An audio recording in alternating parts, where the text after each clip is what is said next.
होवे जिमें दुध विच जल प्रवेश करदा व्यक्ति मुझ दी तुझ में लय होवे। साडी हाथ दे रक्षा करो दाता, साडी दूर दुखां दी खै होवे। हथ जोड़ो ते शीश नवाओ सारे, आखो गुरु रविदास महाराज जी तुहाडी जय होवे। 108 स्वामी सरबंदास जी महाराज तुहाडी जय होवे। हर सो हीरा छाड़ के करह यार किया ते नर दोज़ख जाएंगे जी सत पाखे रवदा। अब कैसे छूटे, अब कैसे छूटे, अब कैसे छूटे, अब कैसे छूटे, अब कैसे छूटे, अब कैसे छूटे।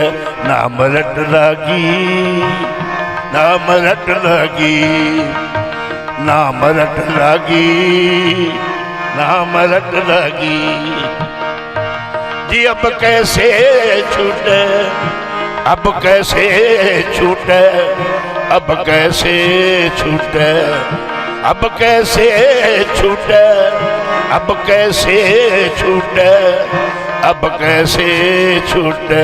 नाम रट लागी, नाम रट लागी, नाम रट लागी, नाम रट लागी।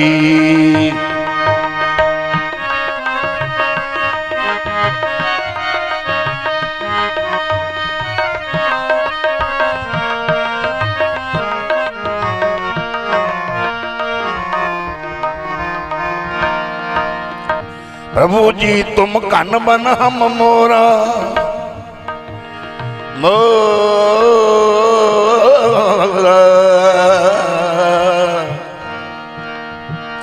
प्रभु जी तुम कन बन हम मोरा,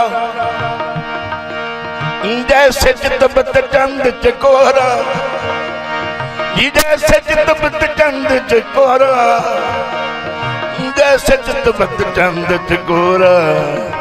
अब कैसे छूटे, अब कैसे छूटे, अब कैसे छूटे। नाम रट लगी, नाम रट लगी, नाम रट लगी, नाम रट लगी।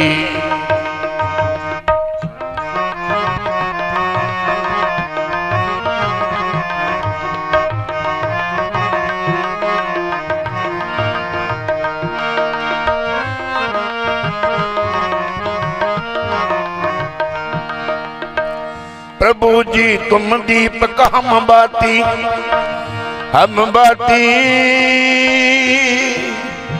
हम बाती। प्रभु जी तुम दीपक हम बाती, जाकी जोत बरै दिन राती, जाकी जोत बरै दिन राती, जाकी जोत बरे दिन राती। अब कैसे छूटे, अब कैसे छूटे, अब कैसे छूटे। नाम रट लगी, नाम रट लगी, नाम रट लगी, लगी। की मल उतरे चढ़े नाम का रंग, संतां दे चरनां दी धूड़ी नूं मस्तक नूं लग जावे ते जीवन दे विच सारे सुख प्राप्त हो जाते हैं। तो अज इस समागम की कवरेज क्रांति टीवी वालों की जा रही है। सत्कारयोग शिंदा कौलधार जी, उन्हां दे सहयोगी सुरेंद्र बब्बू जी, परमजीत जी इसकी कवरेज करते हैं हर प्रोग्राम विच जाके, और मीडिया के माध्यम तो पूरी दुनिया दे विच सतगुरु रविदास महाराज जी के मिशन का प्रचार प्रसार घर घर तक पहुँचता है। तो इन्हां दा भी बहुत बहुत धन्यवाद। ये जिहड़ा प्रोग्राम रिकॉर्ड हो रहा है फास्टवे के माध्यम तो 434 नंबर ते हर रोज़ सवेरे 7 बजे तो 8 बजे तक दिखाया जाता है, जिन्ने भी समागमां की कवरेज होंदी है। जगत गुरु शाहे शहनशाह ਆਦਿ ਨਿਰੰਜਨ ਨਿਰੰਕਾਰ ਦੇ ਸਾਕਾਰ ਸਵਰੂਪ ਸਤਿਗੁਰੂ ਰਵਿਦਾਸ ਮਹਾਰਾਜ ਜੀ ਫਰਮਾਨ ਕਰ ਰਹੇ ਹਨ ਕਿ ਇਸ ਸੰਸਾਰ ਦੇ ਅੰਦਰ ਕੇਵਲ ਪਾਰ ਬ੍ਰਹਮ ਦਾ ਨਾਮ ਹੀ ਸਤ ਹੈ। ਜੋ ਨਾਮ ਦੇ ਨਾਲ ਜੁੜੇਗਾ, ਜੋ ਪਰਮਾਤਮਾ ਦੀ ਕਿਰਪਾ ਦੇ ਨਾਲ ਜੁੜੇਗਾ, ਉਸ ਨੂੰ ਸਤ ਦਾ ਬੋਧ ਹੋ ਜਾਏਗਾ ਔਰ ਸਤ ਦਾ ਬੋਧ ਜਿਸ ਸਮੇਂ ਇਨਸਾਨ ਨੂੰ ਹੋ ਜਾਂਦਾ ਹੈ, ਉਸ ਸਮੇਂ ਸਾਡੇ ਸਰੀਰ ਤੋਂ ਕਰਮਾਂ ਰੂਪੀ ਫੋਕਟ ਜਿਹੜੇ ਹਨ ਉਤਰ ਜਾਂਦੇ ਹਨ। ਇਸ ਲਈ ਸਤਿਗੁਰੂ ਪਾਤਸ਼ਾਹ ਜੀ ਸਮਝਾਉਣਾ ਕਰ ਰਹੇ ਹਨ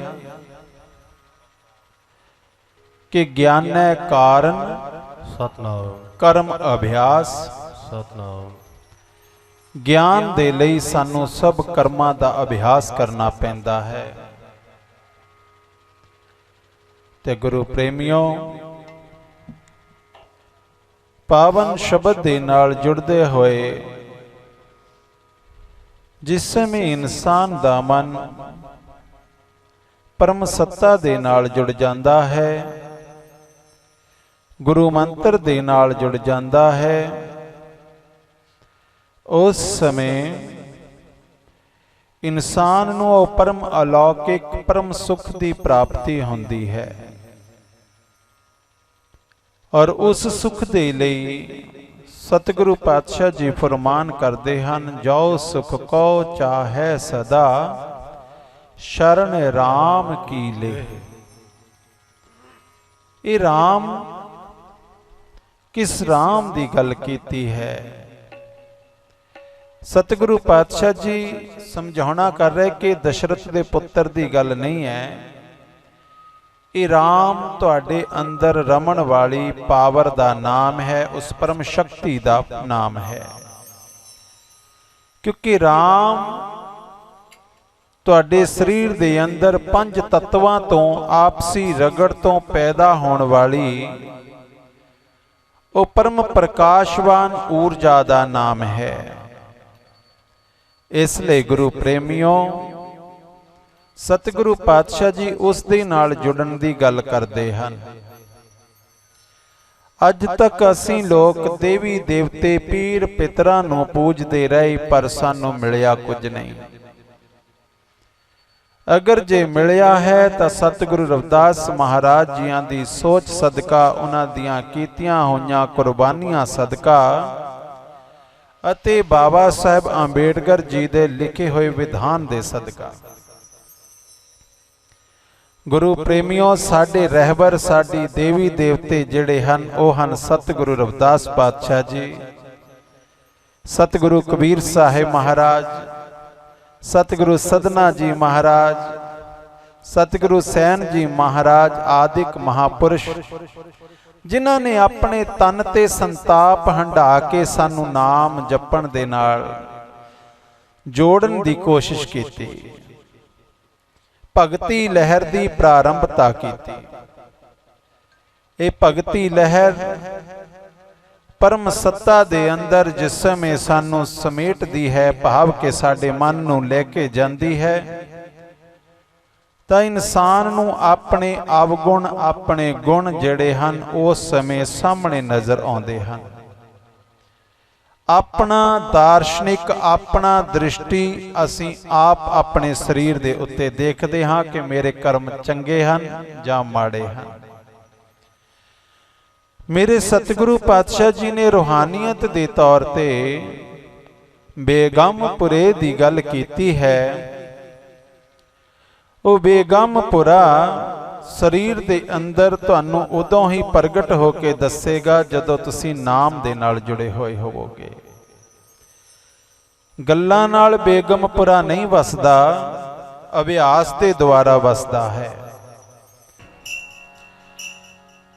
ਇੱਕ ਵਾਰ ਗੁਰੂ ਗੋਰਖਨਾਥ ਜੀ ਸਤਿਗੁਰੂ ਰਵਿਦਾਸ ਮਹਾਰਾਜ ਜੀਆਂ ਦੇ ਚਰਨਾਂ ਦੇ ਵਿੱਚ ਆਏ। ਸਤਿਗੁਰੂ ਰਵਿਦਾਸ ਮਹਾਰਾਜ ਜੀ ਦੀ ਜੀਵਨੀ ਦੀਆਂ 5 ਗੋਸ਼ਟੀਆਂ ਜਿਹੜੀਆਂ ਸਰਵ ਪ੍ਰਥਮ ਹਨ। ਇੱਕ ਹੈ ਗੋਸਾਈ ਰਾਮਾਨੰਦ ਜੀ ਦੇ ਨਾਲ ਗੋਸ਼ਟੀ, ਇੱਕ ਹੈ ਗੁਰੂ ਨਾਨਕ ਦੇਵ ਜੀ ਦੇ ਨਾਲ ਗੋਸ਼ਟੀ, ਇੱਕ ਹੈ ਗੁਰੂ ਗੋਰਖਨਾਥ ਜੀ ਦੇ ਨਾਲ ਗੋਸ਼ਟੀ, ਇੱਕ ਹੈ ਕਬੀਰ ਸਾਹਿਬ ਜੀ ਦੇ ਨਾਲ ਗੋਸ਼ਟੀ। ਤੇ ਗੁਰੂ ਪ੍ਰੇਮੀਓ, ਇਹ ਜੋ ਵਿਚਾਰਾਂ ਹੈ, ਗੋਸ਼ਟੀਆਂ ਹੈ, ਸਾਡੇ ਲਈ, ਸਮਾਜ ਦੇ ਲਈ ਨਵੀਂ ਦਿਸ਼ਾ ਦੇਣ ਦੇ ਸਮਰੱਥ ਹਨ। ਆਓ ਮੇਰੇ ਸਤਿਗੁਰੂ ਪਾਤਸ਼ਾਹ ਜੀ ਦੇ ਕੋਲ ਜਿਸ ਸਮੇਂ ਗੁਰੂ ਗੋਰਖਨਾਥ ਜੀ ਆਏ ਤਾਂ ਆ ਕੇ ਆਪਣਾ ਜੋੜਾ ਜਿਹੜਾ ਹੈ ਗੰਢਣ ਵਾਸਤੇ ਦੇ ਦਿੰਦੇ। ਇਹ ਤੁਸੀਂ ਪਾਵਨ ਇਤਿਹਾਸ ਸਾਡੀ ਜਿਹੜੀ ਸੀਡੀ ਹੈ ਅਬ ਤੂੰ ਹੀ ਮੈਂ ਨਾਹੀਂ, ਉਸ ਵਿੱਚ ਪੂਰਾ ਹੈ, ਪੂਰਾ ਸਰਵਣ ਕਰ ਸਕਦੇ ਹੋ। ਤੇ ਜਦੋਂ ਗੁਰੂ ਗੋਰਖਨਾਥ ਜੀ ਨੇ ਆਪਣਾ ਜੋੜਾ ਗੁਰੂ ਰਵਿਦਾਸ ਜੀ ਨੂੰ ਸਿਉਣ ਵਾਸਤੇ ਦਿੱਤਾ ਤਾਂ ਗੁਰੂ ਪ੍ਰੇਮੀਓ, ਗੁਰੂ ਗੋਰਖਨਾਥ ਜੀ ਦੇ ਕੋਲ ਸਿੱਧੀਆਂ ਸਨ। ਕਹਿੰਦੇ ਸਿੱਧੀ ਦੇ ਦੁਆਰਾ ਉਹ ਜਿਹੜਾ ਜੋੜ ਹੈ ਉਹ ਸੋਨੇ ਦਾ ਸਤਿਗੁਰੂ ਰਵਿਦਾਸ ਮਹਾਰਾਜ ਜੀ ਦੇ ਹੱਥਾਂ ਵਿੱਚ ਜਾਂਦਾ ਬਣ ਗਿਆ। ਤਾਂ ਹੁਣ ਗੁਰੂ ਰਵਿਦਾਸ ਜੀ ਸੋਚਦੇ ਕਿ ਇੱਕ ਬ੍ਰਹਮ ਗਿਆਨੀ ਅਗਰ ਕੌਡੀਆਂ ਦਾ ਵਪਾਰ ਕਰੇ ਤਾਂ ਇਹ ਉਸ ਦੀ ਮੂਰਖਤਾ ਹੈ। ਇਹ ਅੱਜ ਇੱਕ ਸਿੱਧ ਪੁਰਸ਼ ਹੋਣ ਦੇ ਨਾਤੇ ਸੱਤ ਦੀ ਗੱਲ ਛੱਡ ਕੇ ਸੰਸਾਰਿਕ ਰਿੱਧੀਆਂ ਸਿੱਧੀਆਂ ਦੀ ਗੱਲ ਕਰਨ ਲੱਗ ਪਏ। ਸਤਿਗੁਰੂ ਰਵਿਦਾਸ ਮਹਾਰਾਜ ਜੀ ਨੇ ਸੋਚਿਆ ਕਿ ਅੱਜ ਇਹਨਾਂ ਨੂੰ ਆਪਣੀਆਂ ਸਿੱਧੀਆਂ ਦਾ ਅਹੰਕਾਰ ਹੋ ਗਿਆ, ਕਿਉਂਕਿ ਜਦੋਂ ਬੰਦਾ ਨਾ ਕਿਸੇ ਮਾੜੇ ਉੱਪਰ ਜ਼ੋਰ ਕਰਨ ਲੱਗ ਪਏ ਤਾਂ ਸਮਝ ਲਓ ਕਿ ਜਿੱਥੇ ਲੋੜ ਵੀ ਨਹੀਂ ਆ ਉੱਥੇ ਤਾਕਤ ਦਿਖਾਉਣ ਲੱਗ ਪਏ ਤਾਂ ਸਮਝ ਲਓ ਅਹੰਕਾਰਤਾ ਪੂਰਨ ਉਹ ਕੰਮ ਕਰ ਰਿਹਾ ਹੈ। ਤੇ ਗੁਰੂ ਪ੍ਰੇਮੀਓ, ਹੁਣ ਗੁਰੂ ਗੋਰਖਨਾਥ ਜੀ ਨੇ ਤਾਂ ਆਪਣਾ ਕਰਮ ਕਰ ਦਿੱਤਾ, ਪਰ ਮੇਰੇ ਸਤਿਗੁਰੂ ਪਾਤਸ਼ਾਹ ਸਮਝ ਗਿਆ ਕਿ ਅੱਜ ਇਹਨਾਂ ਦੇ ਮਨ 'ਚ ਅਹੰਕਾਰ ਦਾ ਫੋੜਾ ਨਿਕਲ ਆਇਆ ਹੈ। ਤੇ ਜਦੋਂ ਅਹੰਕਾਰ ਦਾ ਫੋੜਾ ਨਿਕਲ ਆਏ ਤਾਂ ਫਿਰ ਗੁਰੂ ਪਾਤਸ਼ਾਹ ਜੀ ਕਹਿੰਦੇ ਕਿ ਉਸ ਫੋੜੇ ਨੂੰ ਚੀਰਾ ਦਿੰਦੇ ਆ ਆਪਣੇ ਗਿਆਨ ਦੇ ਦੁਆਰਾ, ਆਪਣੇ ਕਰਮ ਦੇ ਦੁਆਰਾ। ਤੇ ਸਤਿਗੁਰੂ ਰਵਿਦਾਸ ਮਹਾਰਾਜ ਜੀ ਨੇ ਸੋਚਿਆ ਕਿ ਜੇ ਹੁਣ ਜੋੜਾ ਸੋਨੇ ਦਾ ਤੇ ਧਾਗਾ ਵੀ ਤੇ ਸੋਨੇ ਦਾ ਹੀ ਚਾਹੀਦਾ ਹੈ। ਕਹਿੰਦੇ ਧਾਗਾ ਚੁੱਕ ਕੇ ਜਦੋਂ ਲਵਾਂ ਨੂੰ ਲਾਇਆ ਤਾਂ ਦੇਖਦਿਆਂ ਦੇਖਦਿਆਂ ਹੀ ਉਹ ਧਾਗਾ ਜਿਹੜਾ ਹੈ ਸੋਨੇ ਦਾ ਬਣ ਗਿਆ। ਜਦੋਂ ਸੋਨੇ ਦਾ ਬਣ ਗਿਆ ਤਾਂ ਗੁਰੂ ਗੋਰਖਨਾਥ ਸੋਚਦੇ ਕਿ ਇਹਨਾਂ ਕੋਲ ਇਹ ਸਿੱਧੀਆਂ ਹੈ ਪਰ ਫੇਰ ਵੀ ਛੋਟੀ ਜਿਹੀ ਕੁਟੀਆ ਦੇ ਵਿੱਚ ਬੈਠੇ ਹਨ। ਫਿਰ ਵੀ ਇਹਨਾਂ ਨੇ ਆਪਣੀਆਂ ਸਿੱਧੀਆਂ ਵਰਤ ਕੇ ਆਪਣੇ ਲਈ ਕੋਈ ਮਹਿਲ ਮਨਾਰੇ ਬਣਾਏ ਹੀ ਨਹੀਂ ਹੈ। ਅੱਜ ਕੱਲ ਸਾਡੇ ਕੋਲ ਨਾ ਛੋਟੀ ਜਿਹੀ ਤਾਕਤ ਆ ਜਾਏ ਤਾਂ ਅਸੀਂ ਆਪਣੇ ਉਬਾਲ ਕੇ ਆਪਣੇ ਕੰਡੇ ਸਾੜ ਰਹੇ ਹੁੰਦੇ ਆ, ਅਹੰਕਾਰਤਾ ਪੂਰਨ, ਮੂਰਖਤਾ ਪੂਰਨ। ਪਰ ਮੇਰੇ ਗੁਰੂ ਰਵਿਦਾਸ ਮਹਾਰਾਜ ਜੀ ਦੇ ਜੀਵਨ ਦੇ ਵਿੱਚ 18 ਸਿੱਧੀਆਂ, 9 ਨਿਧੀਆਂ ਦੇ ਮਾਲਕ ਤੇ ਗੁਰੂ ਪਿਆਰਿਓ ਨੇ ਕਦੇ ਵੀ ਕਿਸੇ ਜਗ੍ਹਾ ਤੇ ਆਪਣੇ ਆਪ ਨੂੰ ਅਹੰਕਾਰੀ ਸਿੱਧ ਕੀਤਾ ਹੀ ਨਹੀਂ। ਉਹਨਾਂ ਨੇ ਹਮੇਸ਼ਾ ਆਪਣੇ ਆਪ ਨੂੰ ਕਿਹਾ, ਐਸੀ ਲਾਲ ਤੁਝ ਬਿਨ ਕੌਣ ਕਰੈ, ਗਰੀਬ ਨਿਵਾਜ ਗਸਈਆਂ ਮੇਰਾ ਮਾਥਾ ਛਤਰ ਧਰੈ। ਮੇਰੇ ਸਤਿਗੁਰੂ ਪਾਤਸ਼ਾਹ ਜੀ ਕਹਿੰਦੇ ਜਦੋਂ ਧਾਗਾ ਸੋਨੇ ਦਾ ਦੇਖਿਆ ਤਾਂ ਗੁਰੂ ਗੋਰਖਨਾਥ ਜੀ ਦੇ ਮਨ ਦੇ ਵਿੱਚ ਇਹ ਖਿਆਲ ਆਇਆ ਕਿ ਇੱਕ ਕੁਟੀਆ 'ਚ ਬੈਠੇ ਔਰ ਏਡੀ ਸਿੱਧੀਆਂ ਦੇ ਮਾਲਕ। ਪਰ ਗੁਰੂ ਪਿਆਰਿਓ, ਬ੍ਰਹਮ ਗਿਆਨੀ ਕੀ ਗਤ ਬ੍ਰਹਮ ਗਿਆਨੀ ਜਾਣੈ। ਬ੍ਰਹਮ ਗਿਆਨੀ ਦੀ ਅੰਦਰ ਦੀ ਸੋਚ ਨੂੰ ਕੋਈ ਆਮ ਬੰਦਾ ਨਹੀਂ ਸਮਝ ਸਕਦਾ। ਬ੍ਰਹਮ ਗਿਆਨੀ ਦੀ ਸੋਚ ਨੂੰ ਕੇਵਲ ਬ੍ਰਹਮ ਗਿਆਨੀ ਹੀ ਸਮਝ ਸਕਦੇ ਹਨ, ਜਿਹੜੇ ਉਸ ਬੇਗਮਪੁਰੇ ਦੇ ਵਿੱਚ ਵਸੇ ਹੋਏ ਹੁੰਦੇ ਹਨ, ਉਸ ਪਰਮਾਤਮਾ ਦੀ ਸੱਤਾ ਦੇ ਨਾਲ ਮਿਲੇ ਹੋਏ ਹੁੰਦੇ ਹਨ। ਆਓ ਸਤਿਗੁਰਾਂ ਦਾ ਪਾਵਨ ਸ਼ਬਦ, ਬੇਗਮਪੁਰਾ ਸ਼ਹਿਰ ਕੋ ਨਾਉ, ਦੁਖ ਅੰਦੋਹ ਨਹੀਂ ਤਹਿ ਠਾਓ।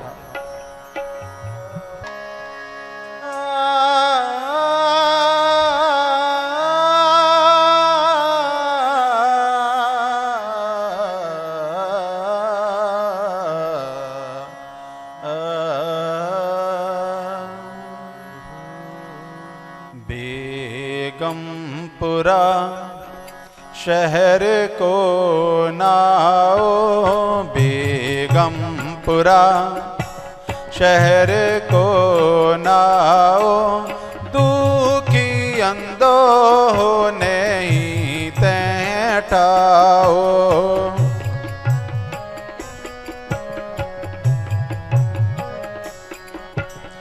दुखी अंदो नहीं तैठाओ बेगमपुरा शहर को नाओ बेगमपुरा शहर को नाओ दुखी अंदो नहीं तैठाओ दुखी अंदो नहीं तैठाओ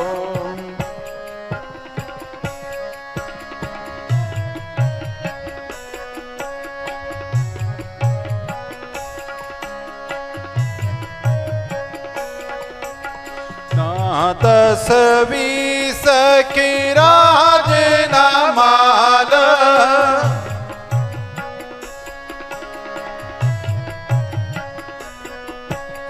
ना दस बीस की राज न माल काप न कता न तरस जवाल काप न कता न तरस जवाल बेगमपुरा शहर को नाओ बेगमपुरा शहर को नाओ दुखी अंदो नहीं तैठाओ दुखी अंदो नहीं तैठाओ बेगमपुरा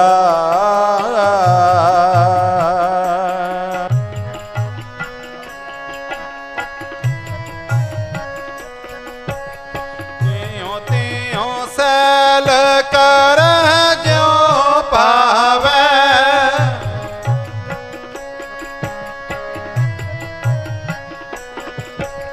मेहरम मैल ना को अटकावे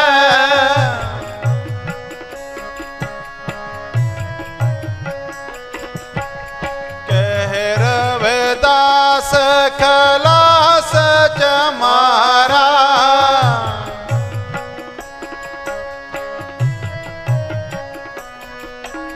कह रविदास खलास जमारा जो हम शहरी सोमीत हमारा जो हम शहरी सोमीत हमारा बेगमपुरा शहर को नाओ बेगमपुरा शहर को नाओ दुखी अंदो नहीं तैठाओ दुखी अंदो नहीं तैठाओ बेगमपुरा बेगमपुरा बेगमपुरा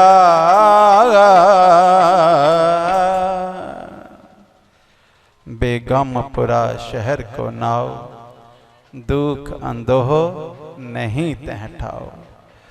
गुरु प्रेमियों, बेगमपुरे दे विच जाके जिस पार ब्रह्म के दर्शन सुरती द्वारा इंसान करता है, इस तरह संसार के संगठन द्वारा वो संत अनंत है अंतर नाही भाव उस पार ब्रह्म के प्यारे महापुरुष संत महापुरुष जदों संगतां दे मन की इच्छा होंदी है ते संत महापुरुष भी दर्शन देने वास्ते आ जाते हैं। गुरु रविदास महाराज जियां ने वो जेड़ा कहंदे जोड़ा वो सोने के धागे दे नाल सियों दिता, तो गोरखनाथ कहंदा महापुरुषो तुहाडे कोल इन्नियां सिद्धियां होण दे बावजूद भी तुसीं इत्थे छोटी जी कुटिया च बैठे हो। तो सतगुरु पातशाह कहंदे कि रिद्धि सिद्धि संसार दी कार है, भगतां दी नहीं। परमात्मा दे प्यारिਆਂ ਦੀ ਸਿੱਧੀਆਂ ਦੇ ਨਾਲ ਰਿੱਧੀਆਂ ਦੇ ਨਾਲ ਕੋਈ ਮਤਲਬ ਨਹੀਂ ਹੁੰਦਾ, ਕਿਉਂਕਿ ਸੰਸਾਰ ਦੇ ਕੰਮ ਵਾਸਤੇ ਰਿੱਧੀਆਂ ਸਿੱਧੀਆਂ ਵਰਤੀਆਂ ਜਾਂਦੀਆਂ। ਕਹਿੰਦੇ ਮਹਾਂਪੁਰਸ਼ੋ ਜੀ ਆਪਣੀਆਂ ਸਿੱਧੀਆਂ ਵਰਤ ਕੇ ਤੁਸੀਂ ਆਪਣੇ ਲਈ ਕੋਈ ਵਧੀਆ ਬਿਲਡਿੰਗ ਨਹੀਂ ਬਣਾਉਣਾ ਚਾਹੁੰਦੇ ਤਾਂ ਸਾਡੇ ਕੋਲ ਥੋੜੀ ਜਿਹੀ ਦੌਲਤ ਲੈ ਲਓ। ਕਹਿੰਦੇ ਆਪਣੀ ਚਿੱਪੀ ਅੱਗੇ ਨੂੰ ਕਰ ਦਿੱਤੀ। ਹੁਣ ਜਦੋਂ ਚਿੱਪੀ ਅੱਗੇ ਕੀਤੀ ਤਾਂ ਗੁਰੂ ਪ੍ਰੇਮੀਓ ਚਿੱਪੀ ਦੇ ਵਿੱਚ ਗੁਰੂ ਰਵਿਦਾਸ ਮਹਾਰਾਜ ਝਾਤ ਮਾਰਦੇ ਕੀ ਦੇਖਦੇ, ਹੀਰੇ ਮੋਤੀ ਜਵਾਹਰਾਤ ਆਦਿਕ ਨਜ਼ਰ ਆ ਰਹੇ। ਕਹਿੰਦੇ ਐ ਗੋਰਖ, ਇਹ ਜਿਹੜੀ ਤੂੰ ਦੌਲਤ ਸਾਨੂੰ ਦੇਣੀ ਚਾਹੁੰਦਾ ਹੈ ਨਾ, ਇਹ ਦੌਲਤ ਤੇ ਸਾਡੀ ਦੌਰੀ ਦੇ ਵਿੱਚ ਹੀ ਬਹੁਤ ਹੈ। ਕਹਿੰਦੇ ਦੇਖ ਤਾਂ ਜਦੋਂ ਗੁਰੂ ਗੋਰਖਨਾਥ ਜੀ ਨੇ ਦੌਰੀ ਵੱਲ ਨੂੰ ਝਾਤ ਮਾਰੀ ਤਾਂ ਕੀ ਦੇਖਦੇ ਕਿ ਜਿਹੜੀ ਕੌਸਤੁਭੈ ਮਣੀ ਵਿਸ਼ਨੂੰ ਜੀ ਦੇ ਮੁਕਟ ਦੇ ਵਿੱਚ ਬਿਰਾਜਮਾਨ ਹੈ, ਕਹਿੰਦੇ ਉਹ ਕੌਸਤੁਭੈ ਮਣੀ ਸਤਿਗੁਰੂ ਰਵਿਦਾਸ ਮਹਾਰਾਜ ਜੀ ਦੀ ਦੌਰੀ ਦੇ ਵਿੱਚ ਤਰਦੀ ਨਜ਼ਰ ਆ ਰਹੀ ਹੈ। ਤੇ ਗੁਰੂ ਪ੍ਰੇਮੀਓ ਐਵੇਂ ਨਹੀਂ ਉਹ ਪਰਮਾਤਮਾ ਸੰਤਾਂ ਦੇ ਵਸ। ਇੱਥੋਂ ਸਿੱਧ ਹੁੰਦਾ ਹੈ ਕਿ ਸੰਤਾਂ ਦੇ ਵਸ ਉਹ ਪਰਮਾਤਮਾ ਚੱਲਦਾ ਹੈ। ਮੇਰੀ ਬਾਂਦੀ ਭਗਤ ਛਡਾਵੈ, ਬਾਂਧੈ ਭਗਤਨ ਛੂਟੈ ਮੋਹੇ, ਏਕ ਘਰੀ ਮੋਹ ਕੋ ਗ੍ਰਹਿ ਬਾਂਧੈ, ਤੋ ਮੋਹ ਪੈ ਪੁਨ ਜਵਾਬ ਨਾ ਹੋਵੇ। ਕਹਿੰਦੇ ਮੇਰੇ ਕੋਲੋਂ ਵੀ ਜਵਾਬ ਨਹੀਂ ਦੇ ਹੁੰਦਾ ਹੈ, ਪਰਮਾਤਮਾ ਕਹਿ ਰਿਹਾ। ਤੇ ਹੁਣ ਕੌਸਤੁਭੈ ਮਣੀ ਨੂੰ ਦੇਖ ਕੇ ਗੁਰੂ ਗੋਰਖਨਾਥ ਜੀ ਹੈਰਾਨ। ਤੇ ਗੁਰੂ ਪ੍ਰੇਮੀਓ ਆਪਾਂ ਕਿੱਥੇ ਗਲਤੀ ਕਰ ਰਹੇ ਹਾਂ? ਜੋ ਪਰਮਾਤਮਾ ਗੁਰੂ ਰਵਿਦਾਸ ਮਹਾਰਾਜ ਜੀ ਦੇ ਕਹਿਣ ਅਨੁਸਾਰ ਚੱਲਦਾ ਹੈ, ਅਸੀਂ ਉਸ ਗੁਰੂ ਨੂੰ ਛੱਡ ਕੇ ਅਸੀਂ ਬਾਹਰ ਭਟਕਦੇ ਫਿਰਦੇ ਹਾਂ। ਸਾਨੂੰ ਜੁੜਨਾ ਚਾਹੀਦਾ ਹੈ ਤਾਂ ਗੁਰੂ ਰਵਿਦਾਸ ਜੀ ਦੀ ਅੰਮ੍ਰਿਤਮਈ ਅੰਮ੍ਰਿਤ ਬਾਣੀ ਦੇ ਨਾਲ, ਸਤਿਗੁਰੂ ਰਵਿਦਾਸ ਮਹਾਰਾਜ ਜੀ ਦੇ ਪਰਮ ਸਰੂਪ ਦੇ ਨਾਲ, ਸਤਿਗੁਰੂ ਰਵਿਦਾਸ ਮਹਾਰਾਜ ਜੀ ਦੀ ਸਿੱਖਿਆ ਦੇ ਨਾਲ, ਜੋ ਉਹਨਾਂ ਨੇ ਸਾਨੂੰ ਸਿੱਖਿਆ ਦਿੱਤੀ, ਉਹਨਾਂ ਨੇ ਜੋ ਸਾਨੂੰ ਸਿਧਾਂਤ ਦਿੱਤੇ, ਉਹਨਾਂ ਦੇ ਨਾਲ ਜੁੜਨਾ ਹੈ। ਇਸ ਲਈ ਗੁਰੂ ਪ੍ਰੇਮੀਓ, ਮੇਰੇ ਸਤਿਗੁਰੂ ਪਾਤਸ਼ਾਹ ਜੀ ਨੇ ਸਾਨੂੰ ਜੋ ਜੀਵਨ ਦੇ ਵਿੱਚ ਸਿੱਖਿਆ ਦਿੱਤੀ ਹੈ, ਉਸ ਦਾ ਆਪਣੇ ਜੀਵਨ ਦੇ ਵਿੱਚ ਅਨੁਸੰਧਾਨ ਕਰੋ, ਭਾਵ ਕਿ ਆਪਣੇ ਜੀਵਨ ਦੇ ਵਿੱਚ ਆਚਰਣ ਦੇ ਵਿੱਚ ਲਿਆਓ। ਫਿਰ ਅਸੀਂ ਸੱਚੇ ਰਵਿਦਾਸੀਏ ਹਾਂ, ਕਿਉਂਕਿ ਜਦੋਂ ਅਸੀਂ ਗੁਰੂ ਰਵਿਦਾਸ ਜੀ ਦੀ ਸੋਚ ਨੂੰ ਅਪਣਾਵਾਂਗੇ, ਫਿਰ ਅਸੀਂ ਗੁਰੂ ਰਵਿਦਾਸ ਜੀ ਦੇ ਵਾਰਸ ਕਹਿਲਾਵਾਂਗੇ। ਅਨਿਆਥਾ ਪੁੱਤ ਜਿਹੜੇ ਆ ਕਪੁੱਤੇ ਹੀ ਗਿਣੇ ਜਾਂਦੇ ਆ, ਜਦੋਂ ਤੱਕ ਪੁੱਤ ਪਿਓ ਦੀ ਗੱਲ ਨਹੀਂ ਮੰਨਦਾ। ਜਦੋਂ ਪਿਓ ਦੀ ਗੱਲ ਮੰਨਣ ਲੱਗ ਪਏ, ਭਾਵੇਂ 4 ਪੁੱਤ ਹੈ, ਕਹਿੰਦੇ ਜਿਹੜਾ ਜ਼ਿਆਦਾ ਗੱਲ ਮੰਨਦਾ ਪਿਓ ਉਹਨੂੰ ਹੀ ਆਪਣੀ ਜਾਇਦਾਦ ਦਿੰਦਾ ਹੈ। ਤੇ ਆਪਾਂ ਵੀ ਉਸ ਗੁਰੂ ਦੀ ਉਹ ਅਲੌਕਿਕ ਬਾਣੀ ਦੇ ਪਾਤਰ ਹਾਂ। ਤੇ ਗੁਰੂ ਪਿਆਰਿਓ, ਪਰ ਜ਼ਿਆਦਾ ਪਾਤਰਤਾ ਜਿੰਨਾ ਵੱਡਾ ਤੁਸੀਂ ਭਾਂਡਾ ਕਰੋਗੇ, ਕਿਰਪਾ ਉਨੀ ਜ਼ਿਆਦਾ ਹੋਏਗੀ, ਉਨੀ ਹੀ ਜ਼ਿਆਦਾ ਤੁਹਾਡੇ ਮਨ ਦੇ ਵਿੱਚ ਬਾਣੀ ਆਏਗੀ। ਤੇ ਮੇਰੇ ਸਤਿਗੁਰੂ ਰਵਿਦਾਸ ਮਹਾਰਾਜ ਜੀ ਨੂੰ ਗੁਰੂ ਗੋਰਖਨਾਥ ਕਹਿੰਦੇ ਕਿ ਮਹਾਰਾਜ, ਮੈਂ ਆਪ ਜੀ ਨਾਲ ਬ੍ਰਹਮ ਵਿਚਾਰ ਕਰਨੀ ਚਾਹੁੰਦਾ ਹਾਂ, ਆਪਾਂ ਬਾਹਰ ਬੈਠੀਏ। ਕਹਿੰਦੇ ਗੋਰਖ ਇੱਥੇ ਹੀ ਬੈਠ ਕੇ ਕਰ ਲਓ। ਕਹਿੰਦੇ ਮਹਾਪੁਰਸ਼ੋ ਬਾਹਰ ਕਰਦੇ ਆ। ਕਹਿੰਦੇ ਤੁਹਾਡੀ ਇੱਛਾ ਹੈ। ਤੇ ਗੁਰੂ ਪ੍ਰੇਮੀਓ ਸਤਿਗੁਰੂ ਪਾਤਸ਼ਾਹ ਜੀ ਤੋਂ ਇਜਾਜ਼ਤ ਲੈ ਕੇ ਜਦੋਂ ਗੋਰਖਨਾਥ ਬਾਹਰ ਨਿਕਲਿਆ ਤਾਂ ਉਸਨੇ ਆਪਣੀ ਝੋਲੀ ਚੋਂ ਬਭੂਤ ਕੱਢੀ, ਅਸਮਾਨ 'ਚ ਸੁੱਟ ਦਿੱਤੀ, ਕਿਉਂਕਿ ਸਿੱਧੀਆਂ ਦਿਖਾਉਣ ਦਾ ਮੌਕਾ ਹੈ। ਤਾਂ ਸਤਿਗੁਰੂ ਪਾਤਸ਼ਾਹ ਕਹਿੰਦੇ ਗੋਰਖ ਇਹ ਕੀ ਕਰ ਰਹੇ ਆ? ਕਹਿੰਦੇ ਮਹਾਰਾਜ ਛਾਂ ਕਰ ਰਹੇ ਆ। ਕਹਿੰਦੇ ਦੇਖਦਿਆਂ ਦੇਖਦਿਆਂ ਬੱਦਲ ਬਣ ਕੇ ਆ ਗਏ। ਸਾਨੂੰ ਗੁਰੂ ਪਾਤਸ਼ਾਹ ਨੇ 3 ਗੱਲਾਂ ਤੋਂ ਸੁਚੇਤ ਕੀਤਾ ਹੈ। ਇੱਕ, ਮੇਘ ਦੀ ਛਾਇਆ, ਕਦੇ ਵੀ ਬੱਦਲਾਂ ਦੀ ਛਾਂ ਦੇ ਉੱਤੇ ਭਰੋਸਾ ਨਹੀਂ ਕਰਨਾ। ਦੂਸਰਾ, ਹੜ੍ਹਾਂ ਦਾ ਜਲ, ਹੜ੍ਹ ਦਾ ਪਾਣੀ ਸਾਡਾ ਨੁਕਸਾਨ ਕਰਦਾ, ਕਦੇ ਇਸ ਤੇ ਭਰੋਸਾ ਨਹੀਂ ਕਰਨਾ, ਕਿਉਂਕਿ ਮਿੰਟਾਂ ਦੇ ਵਿੱਚ ਥਲ ਤੇ ਜਲ ਹੈ, ਤੇ ਜਦੋਂ ਹੀ ਪਾਣੀ ਆਪਣੇ ਵਹਿਣ ਬਹਿ ਜਾਂਦਾ ਤਾਂ ਸਾਡੀਆਂ ਫਸਲਾਂ, ਸਾਡੇ ਘਰ ਉਜਾੜ ਜਾਂਦਾ, ਸਾਡੇ ਪੀਣ ਦੇ ਕੰਮ ਨਹੀਂ ਆਉਂਦਾ। ਤੇ ਗੁਰੂ ਪ੍ਰੇਮੀਓ, ਤ੍ਰਿਣ ਕੀ ਆਗ, ਕੱਖਾਂ ਦੀ ਅੱਗ, ਇਹ ਕਦੇ ਵੀ ਇਨਸਾਨ ਦਾ ਪਾਲਾ ਦੂਰ ਨਹੀਂ ਕਰ ਸਕਦੀ। ਇਸ ਲਈ ਪਰਮ ਸ਼ਾਂਤੀ ਦੇ ਪੁੰਜੋ, ਪਰਮ ਪਰਮਾਤਮਾ ਦੇ ਪਿਆਰਿਆਂ ਨੂੰ ਆਪਣੇ ਜੀਵਨ ਦੇ ਵਿੱਚ ਚੁਣੋ, क्योंकि जदों परम प्यारे तुहाडे जीवन दे विच ज्ञान दा प्रकाश कर दिंदे हन तां अज्ञानता दी ठंड तुहाडे नेड़े आ ही नहीं सकदी, क्योंकि मन उस शीतलता दे नाल जुड़ जांदा है, परम सत्ता नाल जुड़ जांदा है। सतगुरु पातशाह जी ने गुरु गोरखनाथ जी दे हत्थ दे विच जो इमली दे दरखत दी सोटी पकड़ी हुई सी, कहंदे ओ पकड़ी और पकड़ के कांची शहर दी धरती दे विच गड़ दित्ती।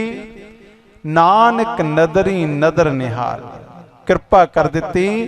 ओ जेड़ी सुक्की हुई दरखत दी सोटी सी ओ देखदियां देखदियां एक हरा भरा वृक्ष बन गई।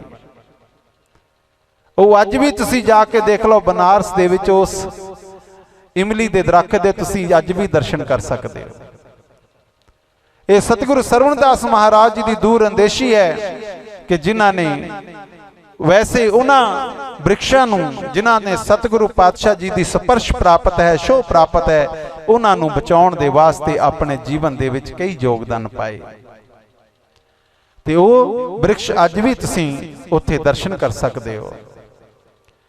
ते गुरु प्रेमियों, हुण गुरु गोरखनाथ जी सोचते कि मैं अज जितना जरूर है, क्योंकि संसार के लोगों ने कहना कि एक गृहस्थी तो सन्यासी हार गया, क्योंकि उदों सिद्धां दा ये जिहड़ा बोलबाला सी। कहंदा महाराज मैं ना लुकदा है, तुसी मैनू टोलिओ, जे तुसी टोल लिया तो संसार च गृहस्थी उच्चे, जे तुसी ना टोल पाए तो संसार च सन्यासियां दी पूजा होएगी। सतगुरु पातशाह कहंदे भाई ब्रह्म ज्ञानी ना कदे किसी नूं नीवां दिखाउंदे है ते ना ही किसी नूं दिखाउण दी कोशिश करदे है। इत्थे जो भी जिद्दां दी भावना लैके आएगा उदां दा ही टकरा के डिग जाएगा। ते की होया, गुरु गोरखनाथ नहीं मन्ने, कहंदे चंगा भाई तेरी इच्छा है। तां पलक झपकदियां ही गोरखनाथ अपने शरीर नूं गुरु रविदास जी की दृष्टि दे सामणेों अलोप कर लेंदे हन शरीरक रूप दे विच। तां अगों गुरु रविदास महाराज ब्रह्म दे नाल जुड़े होए। गुरु प्रेमियों, उस परम ब्रह्म की सत्ता दे नाल जुड़े होए ये गल याद रखनी, ब्रह्म ज्ञानी किते भी बैठा होवे, किसी भी अवस्था विच होवे, वो संपूर्ण ब्रह्मांड दे नाल जुड़िया होया हुंदा है। जिस तरह कि आपां देखदे घरां दे विच एक बल्ब है ना, उहदा बटन लगा है, जो ही बटन आपां दबदे हां तां सीधा भाखड़े तक जुड़ जांदा है जिथों लाइट पैदा हुंदी। इसे तरह ब्रह्म ज्ञानी जिस भी अवस्था च बैठा है, जिस भी स्थिति च बैठा है, वो ब्रह्म दे नाल जुड़िया है ते ब्रह्म दे नाल जुड़े होण दे कारण संपूर्ण ब्रह्मांड दे विच उसदी पकड़ बनी हुंदी है। मेरे सतगुरु रविदास महाराज जी संपूर्ण ब्रह्म दे नाल जुड़े होए। कहंदे गोरख जे किसी भैन दी अख दे विच बैठदा ते भरा दे रूप च सत्कार मिल जांदा है, ते जे किसी मां दी अख दे विच बैठदा है ते पुत्र दे रूप च सत्कार मिल जांदा है। जे किसी पत्नी दी अख च बैठदा है तां पति दे रूप च सत्कार मिल जांदा है। पर तू वेश्वा दी अख दे विच सुरमा बन के बैठ गया है, क्योंकि वेश्वा ना किसी नूं पुत्र मनदी है, ना पति मनदी है, ना पिता मनदी है। वेश्या असक्त बुद्धि होने दे कारण वेश्वा कहलाउंदी है। तू वेश्वा दी अख दे विच सुरमा बन के बैठ गया है, कृपा करके तू बाहर आ जा, क्योंकि ब्रह्म ज्ञानियां दे बैठण लई उत्तम स्थान नहीं है। ते गुरु गोरखनाथ जी शर्मिंदे हो के सतगुरु जी दे सामने आके बैठ गए। कहंदे महाराज एक बेनती है कि हुण मेरे मन की एक इच्छा ही रह गई, हुण मैं तुहानू टोलांगा, तुसी छुपो। सतगुरु पातशाह कहंदे ना भाई रहन दे। कहंदा नहीं महाराज, जे हुण इत्थे तक आ गया तां एक बार ये भी कोशिश कर लैण दिओ, क्योंकि नदी समुंदर दे विच जांदी है समुंदर दा थाह पाउण वास्ते, पर उस नूं भुल जांदी कि अपना होंद अपना अस्तित्व आप ही खत्म कर दिंदी। लूण दी बोरी नूं आपां डोब दईए समुंदर दे विच कि जा समुंदर दा थौ टिकाणा सिरा लभ के आ, लूण दी बोरी जिहड़ी है खुर जांदी है, पर समुंदर दा थौ टिकाणा नहीं पता लगदा है। इसी तरह ये शरीर बोरी की तरह है, विचारां दे द्वारा असी उस परम सत्ता का अनुभव करके उसकी अंतम सत्ता तक जाना चाहते हैं। पर गुरु प्यारिओ, जदों तक इंसान जदों अंतम सत्ता तक पहुंचता तो अपनी होंद गवा जाती है, अपने आप का पता ही नहीं लगता है। इसलिए गुरु प्रेमियों, हुण सतगुरु पातशाह जी सानू समझाते कि जिस समय इंसान पार ब्रह्म के रंग दे विच रंगिया होवे, उस इलाही जोत दे विच अपने मन नूं एकाग्र करके बैठा होवे, कहंदे कि ऐसे फकीर नूं कदे भी मजाक जां टिचर नहीं करनी चाहिए। ते गुरु प्रेमियों, हुण गुरु गोरखनाथ कह रहे, हद पाउण दी कोशिश कर रहे, पर गुरु गोरखनाथ जी भुल गए कि सामने पार ब्रह्म दे साकार रूप है। ज्यों ही सतगुरु रविदास पातशाह जी अलोप होए, इतिहास दे अंदर लिखिया है कि 72 घंटे गुरु गोरखनाथ समाधि ला के बैठे रहे, किते भी गुरु रविदास जी का थौ ठिकाना पता नहीं लग्या। आखिर ते बेनती की, दर्शन दीजै राम, दर्शन दीजै। क्योंकि जदों इंसान का बल हर जाए, भाव जदों मन का बल थक जाए, जदों शरीर का बल थक जाए, फिर ही परमात्मा की शरणागत होंदा है। नहीं तो जिन्ना चिर साडे कोल पैसे का बल है, जिन्ना चिर शरीर का बल है, जिन्ना चिर मन का बल है, मन नहीं डिगदा चरना च। इसलिए मन नूं डेगण वास्ते सतगुरु पातशाह पहला मन दे विचों मन का बल अहंकार ही हर लेंदे हन। ते गुरु प्रेमियों, हुण मेरे सतगुरु रविदास पातशाह जी ने गुरु गोरखनाथ जी ते कृपा कीती, कहंदे ओ अहंकार नूं दूर कीता तां मन अरदासां करदा है, बेनतियां करदा है। ते जदों बेनतियां कीतियां ते सतगुरु रविदास पातशाह सामने आ गए। कहंदे गोरख की गल होई? कहंदे महाराज कित्थे छुप गए सी? कहंदे तुसी कित्थे कित्थे टोलिया? कहंदे महाराज मैं वर्तमान काल, भूत काल ते भविख काल तिन्ना कालां विच टोले, तुसी नजर नहीं आए। फिर कहंदे फिर मैं अंडज, जेरज, सेतज, उत्पुज चारे खानियां विच टोले, तुसी नजर ही नहीं आए। कहंदे फिर मैं आकाश विच उड़ गया, तुसी उत्थे भी नजर नहीं आए। फिर मैं पानी च गया, तुसी उत्थे भी नजर नहीं आए। फिर मैं अग्नि च गया, तुसी उत्थे भी नजर नहीं आए। ते सतगुरु रविदास पातशाह जी कहंदे गोरख इत्थे ही मार खा गया, क्योंकि मैं ते अपने इस शरीर नूं पंजां तत्वां दे विच बराबर विभाजित कीता सी। ओए तैनूं एक तत्व दे विच किस तरह दर्शन संपूर्ण रूप दे हो जांदे? अग दा हिस्सा अग च, पानी दा पानी च, आकाश दा आकाश च, धरती च दा धरती दे विच, ओ हिस्से वंड दिते ते तू एक तत्व दे विचों मैनूं पूर्ण रूप दे दर्शन चाहुंदा सी। ओ किस तरह हो सकदे? गुरु प्यारिओ, गलती अज भी असीं ओही करदे हां। साडी सोच गुरु रविदास जी दी सोच नूं अज तक नहीं समझ रही। गुरु रविदास महाराज जी ने सानू उस प्रेम दा सबक सिखाया है। ते गुरु प्रेमियों, जदों सतगुरु रविदास पातशाह जी सामने आ गए तो उन्हां दी सोच गुरु गोरखनाथ जी ते कहंदे प्रेम दा रंग चाड़ गई। तो की कह रहे, आओ एक धारना पढ़ के तुहाडे तो खिमा दे जा चखावांगे। सारियां ने मिल के धारना पढ़नी है। लियावा पावा अपने गुरां दे हार गुंद, लियावा पावा अपने गुरां दे, अपने गुरां दे हार गुंद, लियावा पावा अपने गुरां दे, हार गुंद लियावा पावा अपने गुरां दे, हार गुंद लियावा पावा अपने गुरां दे, हार